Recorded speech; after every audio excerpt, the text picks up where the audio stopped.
Hébreux chapitre 12, versets 1 et 2.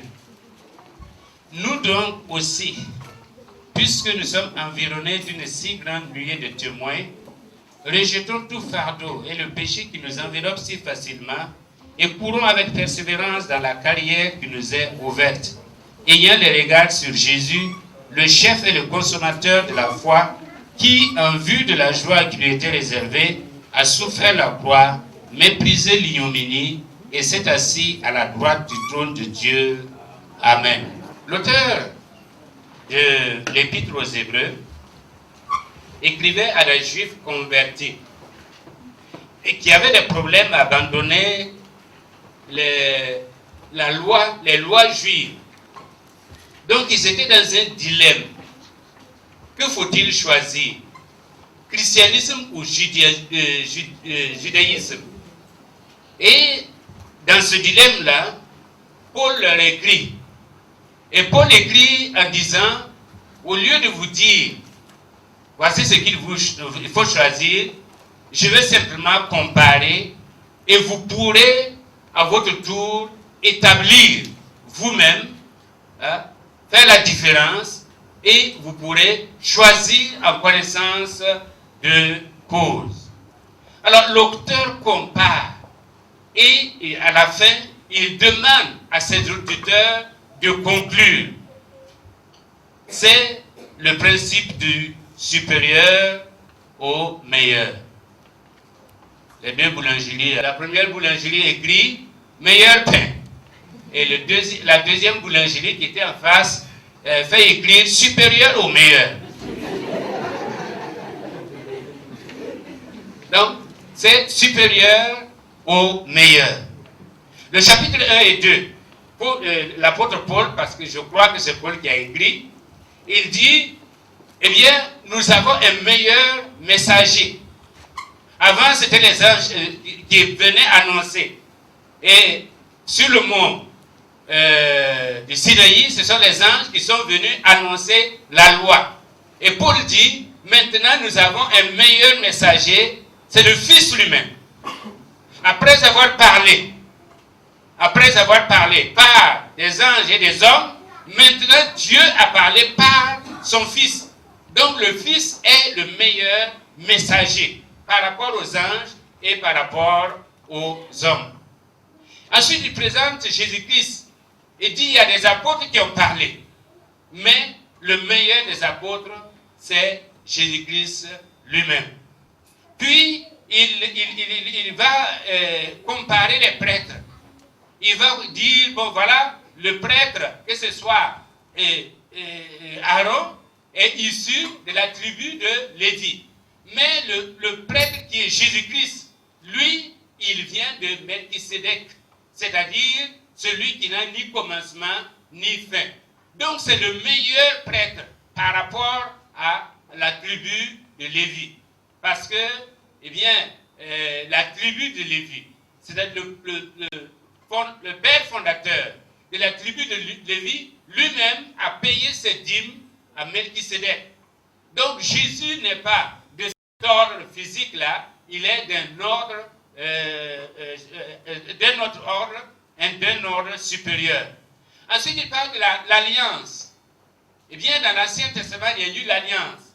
Mais maintenant, Dieu a établi l'alliance, la meilleure, parce que cette alliance a été scellée par le sang de l'agneau qui est sans défaut.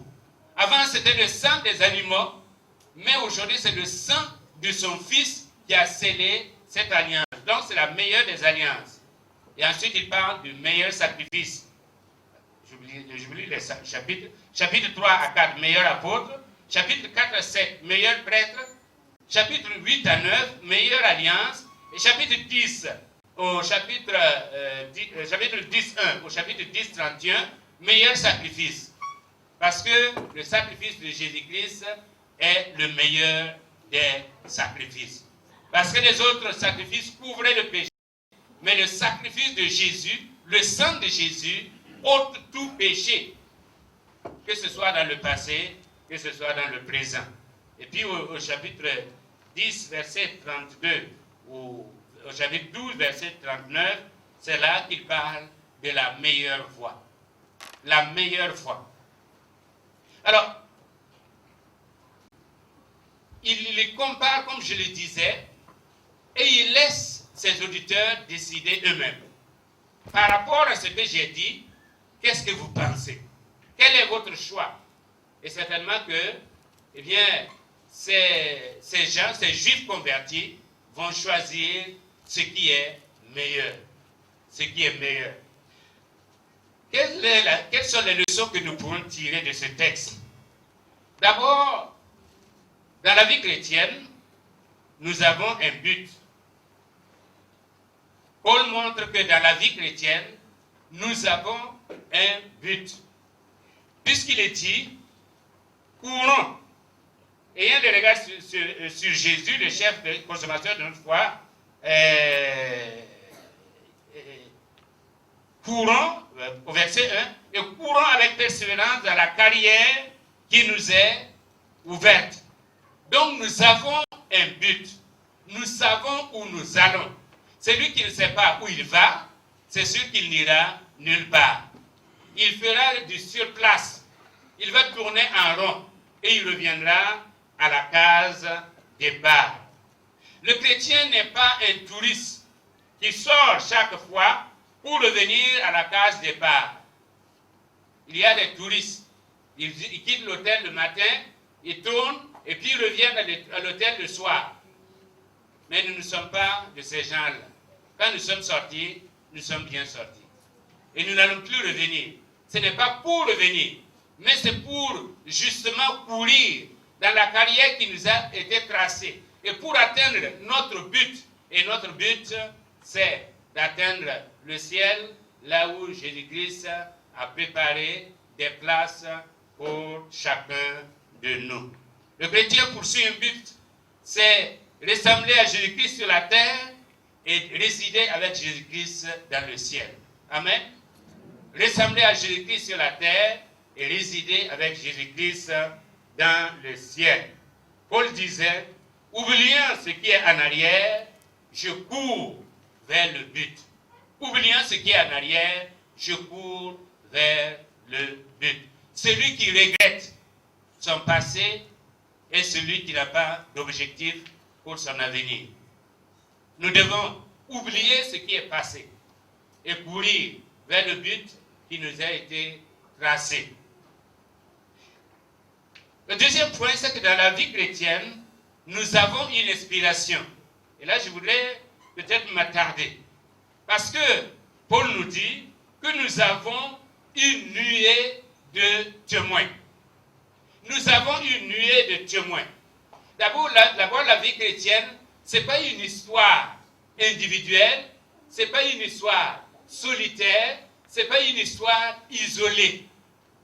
Nous sommes mis en orbite, mais nous sommes avec des gens dans le passé et dans l'avenir. Parce que, en fait, quand on parle de la vie chrétienne, quand on parle du salut, c'est aussi bien pour ceux du passé, du présent, que les pas encore nés, ceux qui vont venir. Alors nous avons des témoins. Pour nous, dans le présent, nous avons une quantité de témoins. Et je voudrais simplement citer quelques témoins, que ce soit dans l'Ancien, parmi les patriarches, que ce soit parmi les rois, ou les prophètes, ou dans le Nouveau, citer quelques apôtres. Nous avons par exemple Abraham. Abraham qui est assis et qui nous regarde.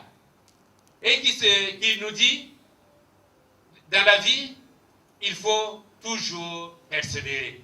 Il faut aller jusqu'au bout. Moi, on m'a fait la promesse. Et j'ai attendu des années et des années pour que la promesse se réalise. Mais je peux vous dire une chose, Dieu est fidèle. Quand il promet, il le réalise. Donc Abraham est assis, il te regarde, il te dit, va jusqu'au bout. Parce que les promesses de Dieu sont oui et amen et elles s'accomplissent. C'est comme ça que je suis devenu l'ami de Dieu. C'est en persévérant que je suis devenu l'ami de Dieu. Entre-temps, j'ai faibli et j'ai proposé des solutions aléatoires. Mais Dieu m'a ramené à l'ordre en me disant, ce n'est pas Ismaël qui sera le fils de la promesse, c'est Isaac. Et Isaac est né à un moment où je ne croyais plus. J'ai passé par plusieurs tests, le test même de l'impossible. Je l'ai passé et je l'ai réussi. C'est pourquoi je te dis, tout est possible. Y a-t-il quelque chose d'impossible de la part de l'Éternel? Eh bien, Abraham te dit, tout est possible. Tout est possible, crois seulement. Ensuite, nous avons Jacob. Jacob va te dire, eh bien, les promesses de Dieu sont oui, amen, et surtout la grâce de Dieu se manifeste envers des gens, même comme moi. Parce que je ne suis pas digne. Mon nom est usurpateur. Je suis vraiment, et j'ai usurpé. Non seulement mon frère, mais mon oncle. J'ai tout usurpé. Juste parce que le Dieu puissant me rencontre. Et il m'a transformé. Donc il y a de l'espoir pour toi. Quelle que soit ta situation, je te dis, si le Seigneur te rencontre, eh bien, tu seras transformé. Même si tu peines dans ta vie spirituelle, moi je te dis quelque chose, eh bien, il y aura une rencontre. Un temps, un période où tu vas rencontrer ton Dieu. Tu rencontreras ton Dieu. Il transformera, non pas seulement, non pas ton nom, mais surtout ton avenir. Il fera de toi, eh bien, l'homme de sa grâce et l'homme de ses promesses, et il va réaliser toutes ces promesses-là dans ta vie. David te dira, eh bien, s'il y a quelqu'un qui a failli, c'est bien moi. J'ai failli, parce que j'ai été un roi adultère. Mais ce que je sais, c'est que le Seigneur ne m'a pas abandonné. Au contraire, ses promesses se sont réalisées, et je suis devenu l'homme selon le cœur de Dieu. Comment peut-on, de pécheur, devenir l'homme selon le cœur de Dieu, si ce n'est la grâce de Dieu? Alors je t'encourage, même si tu es dans ma situation, eh bien, ne lâche pas prise. Comme disent les Anglais, never give up. N'abandonne jamais. Parce que le Seigneur, il efface ton passé et il prépare ton avenir. Quelqu'un comme Jérémie dira, eh bien, si tu es comme moi, c'est-à-dire, tu n'as même pas de joie.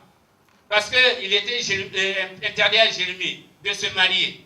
Il était interdit à Jérémie d'aller dans une maison de fête. Il était interdit à Jérémie d'aller dans une maison de douleur. Il était interdit à Jérémie de se réjouir. Jérémie va te dire, même si c'est ta situation, ce qui est sûr, c'est que tu as un message et tu as un avenir. Le Seigneur t'a choisi pour ça et il va accomplir ses desseins dans ta vie. Mais je ne pense pas qu'aujourd'hui, il y a encore des Jérémie. Il y a eu un Jérémie dans l'Ancien Testament, un Jérémie dans le Nouveau Testament à la personne de Jean-Baptiste, mais à partir de là, c'est fini. La vie spirituelle n'est plus une vie misérable, mais c'est une vie pleine de joie, c'est une vie pleine de victoire, c'est une vie sociale, c'est une vie où le Seigneur vraiment nous accompagne dans nos projets et nous bénit dans nos entreprises. C'est vrai, dans l'histoire de l'Église, il y a eu des gens dans les monastères, dans les couvents, il y a eu des gens qui se sont consacrés, entièrement consacrés à la prière, à la lecture de la parole de Dieu, pour que le salut puisse atteindre toutes les nations. Peut-être qu'aujourd'hui, le Seigneur t'a choisi pour être un prophète de pleurs, celui qui va intercéder devant le Seigneur pour que d'autres soient sauvés. Ce n'est pas pour que tu t'isoles, mais pour que tu pries. Quand tu t'isoles, c'est entre toi et ton Dieu, mais c'est pour le salut de plusieurs. Quelqu'un comme Daniel dira, eh bien, je te regarde. Je sais que tu es un fonctionnaire. Je sais que tu passes par des moments difficiles. Je sais que tu n'es pas aimé à cause de ta position. Parce que ton patron, ou en tout cas, on te préfère, on reconnaît tes qualités. On t'a élevé. Et à cause de cela, eh bien, ça a créé une certaine jalousie autour de toi. Mais je te dis quelque chose. Si tu te mets à part, et si tu continues à adorer ton Dieu, même si on t'envoie dans la fosse au lion, tu sortiras vainqueur. Amen. Tu sortiras vainqueur parce que le Dieu qui t'a élevé, ce Dieu-là t'accompagne dans toutes les situations de ta vie afin de glorifier son saint nom. Pierre dira, eh bien, s'il y a quelqu'un qui a été traître, c'est bien moi. S'il y a quelqu'un qui a abandonné, c'est bien moi. S'il y a quelqu'un qui a rétrogradé, c'est bien moi. Alors je te dis, moi Pierre, même si tu as rétrogradé, même si tu as fait marche arrière à un moment donné, alors je te dis que Dieu ne t'abandonne pas. Jésus ne t'abandonne pas. Il est avec toi et il va te restaurer comme il m'a restauré. Il a fait de moi le premier disciple, non pas parce que je le méritais, mais dans sa grâce. Parce que Dieu savait ce qui était au fond de mon cœur. Et Dieu savait que j'aimais Jésus de tout mon cœur. Maintenant, ce sont les circonstances là, les difficultés, les problèmes. L'avenir, mon avenir qui était un peu en pointillé. C'est ça qui a fait qu'à un moment, j'ai reculé. Mais quand il est revenu vers moi, quand il m'a envoyé encore pécher une deuxième fois, alors là, j'ai su qu'il ne m'a pas abandonné. Il était avec moi. Il est revenu me chercher et moi, je me suis attaché à lui et c'était pour de bon. Pierre te dit, tiens bon, quelle que soit ta situation. Et ensuite, Paul te dit, eh bien, moi, j'étais pas digne parce que j'ai persécuté. J'ai fait du mal à l'église. Mais dans sa grâce, il m'a arrêté. Sur le chemin de Damas, il m'a arrêté. Et maintenant, eh bien, j'ai fait plus que eux tous. Non pas moi, mais par la grâce de Dieu qui a habité en moi. Donc, toi aussi, oublie le passé. Oublie le passé. Oublie les aspects négatifs. Oublie même le passif. Et continue. Et va de l'avant. Et tu seras récompensé comme moi. Tu seras béni comme moi. Tu seras source de salut pour beaucoup de personnes. Ils témoignent de leur foi. Tous avaient les yeux fixés sur Jésus. Ils sont témoins aussi de notre performance dans la foi. Un acteur essaierait de mieux jouer son rôle s'il se rendait compte que dans la salle, il y a d'illustres autres et des spectateurs qui le regardent. Quelqu'un qui doit faire quelque chose, s'il se rend compte que dans l'assemblée, il y a des gens qui connaissent mieux que lui, qui peuvent apprécier, il va faire mieux. Et comme nous sommes entourés par des gens qui savent mieux et qui nous ont dévancés, c'est à nous de faire de telle manière qu'ils soient contents de notre performance. Le ciel nous regarde, le ciel nous surveille, le ciel nous suit.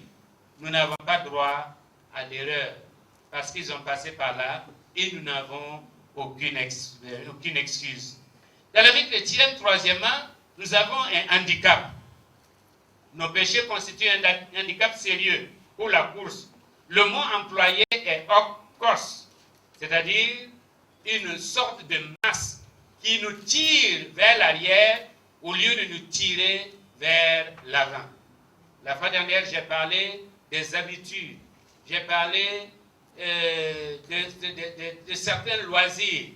Et ce sont ces genres de péchés-là. C'est-à-dire ce qu'on fait facilement, ce qu'on aime faire facilement, et ce qui ne gêne pas obligatoirement les autres, mais nous gêne dans notre course vers le but qui nous est réservé.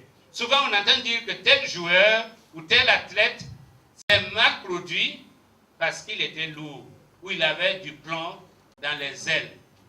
Pourquoi? Parce que pendant que les autres s'entraînent, lui, il jouait. Pendant que les autres s'abstiennent de certaines choses, lui, il s'est permis certaines choses. Et arrivé sur le terrain de la performance, eh bien, c'est là qu'on se rend compte que lui, il n'a pas fait comme les autres, donc il ne peut pas réussir comme les autres. Si nous voulons aller loin, il nous faut voyager léger. Ces péchés peuvent ne pas être prescrits par la loi de Moïse. Comme je le disais, ça peut être des habitudes, des plaisirs, des indulgences dans certaines choses, des associations qui freinent la course. Débarrassons-nous. Parce que la volonté de Dieu, elle est bonne, agréable et parfaite. Même quand on est dans la volonté de Dieu, il y a des étapes. Il y a des choses que Dieu peut me demander et ne pas vous demander. Et vice-versa. des choses que Dieu peut vous demander et ne pas me demander. Parce que Dieu traite individuellement avec chacun. Et Dieu ne mesure pas, Dieu ne nous demande pas de nous comparer. Dieu nous demande simplement d'être source d'émulation pour les autres. Quatrièmement, dans la vie chrétienne, nous avons un moyen, la persévérance. Cette persévérance n'est pas guise de pessimisme, de fatalisme ou de passivisme. C'est le contraire. C'est plutôt la persévérance qui permet de maîtriser les circonstances et les situations. C'est une détermination qui refuse la défaite. Les problèmes sont pour le chrétien l'occasion de faire l'expérience de la puissance de Dieu. Vous voulez grandir? Alors Dieu vous envoie des problèmes. Vous ne voulez pas grandir? Vous n'aurez aucun problème. Vous voulez grandir? Vous aurez droit à un lot d'épreuves. Vous ne voulez pas grandir? Alors demandez à Dieu, je ne veux pas d'épreuves. Laisse-moi là où je suis. C'est ce que les pharisiens avaient dit. Il ne faut pas nous perturber. Ne nous dérange pas dans notre situation. Je suis bien comme ça. Je suis au confort comme ça. Mais si vous dites à Dieu, je vais aller de l'avant. Si vous dites à Dieu, je vais être différent. Si vous dites à Dieu, l'année 2012, là, il faut que je connaisse la puissance de Dieu. Il faut que je fasse une expérience personnelle, une rencontre personnelle. Il faut que Dieu me donne rendez-vous. Comme il a donné rendez-vous à Abraham, comme il a donné rendez-vous à Moïse, comme il a donné rendez-vous à tant d'hommes dans la parole de Dieu. Si vous voulez un rendez-vous avec Dieu, vous aurez d'abord un rendez-vous avec le diable. C'est la bonne nouvelle que j'ai à vous annoncer. Vous aurez rendez-vous avec le diable. Parce que même quand Daniel a prié, quand il était même dans la volonté de Dieu, il a prié, eh bien, l'ange du mal a empêché Michael de venir au secours et d'exaucer. Michael avait l'exaucement. Mais il y a eu quelqu'un qui l'a empêché pendant trois semaines. Pendant 3 semaines. C'est indicatif. Ça peut être 3 semaines, ça peut être 1 mois, ça peut être des mois. Mais si vous voulez avancer, eh bien, le diable fera ce qu'il peut pour vous empêcher d'avancer. Mais si vous persévérez, vous verrez la gloire de Dieu. Amen. Dans la vie chrétienne, cinquièmement, eh bien, nous avons un exemple. Jésus est l'exemple lui-même. Parce que Jésus, comme nous dit la parole de Dieu, il a enduré tout. L'ignominie, il a enduré les moqueries, tout, en vue de la joie qui lui était réservée. Amen. Nous aussi, de la même manière, nous endurons tout en vue de la victoire qui nous est réservée, en vue de la joie d'être avec le Seigneur Jésus-Christ quand nous ne serons plus de ce monde ou quand il viendra nous chercher. Son devoir a passé par la croix, la souffrance, mais il l'a supporté pour être l'exemple. Et il a dit aux disciples, si on a fait ça au bois vert, à combien plus forte raison, au bois sec. Mais nous sommes secs, mais nous ne sommes pas morts. Amen. Nous sommes vivants de la vie que le Seigneur nous a donnée. Finalement, dans la vie chrétienne, nous avons une présence. Jésus est avec nous. Le psaume 23 est l'exemple parfait. Le psaume 23 dit, l'Éternel est mon berger, je ne manquerai de rien. Il est le but de notre course. Il est le compagnon sur notre route. Celui que nous allons rencontrer est celui qui marche avec nous. La merveille de la vie chrétienne, c'est que nous allons de l'avant, entourés par des saints, oubliant tout sauf la gloire qui nous attend, et dans la compagnie de celui qui a déjà fait le voyage et a atteint le but, et qui attend de nous souhaiter la bienvenue à notre arrivée. Il a dit, voici, je suis avec vous tous les jours jusqu'à la fin du monde. Nous avons une présence, nous ne sommes pas seuls. Jésus est avec nous. Puisque nous avons le meilleur de ce qui peut arriver à un homme, c'est-à-dire le salut à Jésus-Christ, Et puisque nous savons que Dieu a pour nous, dans le ciel, ce qu'il y a de meilleur, suivons les encouragements. Et soyons consacrés une fois pour toutes. Et soyons décidés une fois pour toutes. Et décidons une fois pour toutes d'être avec le Seigneur pour voir ce qu'il va faire dans nos vies. Au nom de Jésus-Christ. Amen.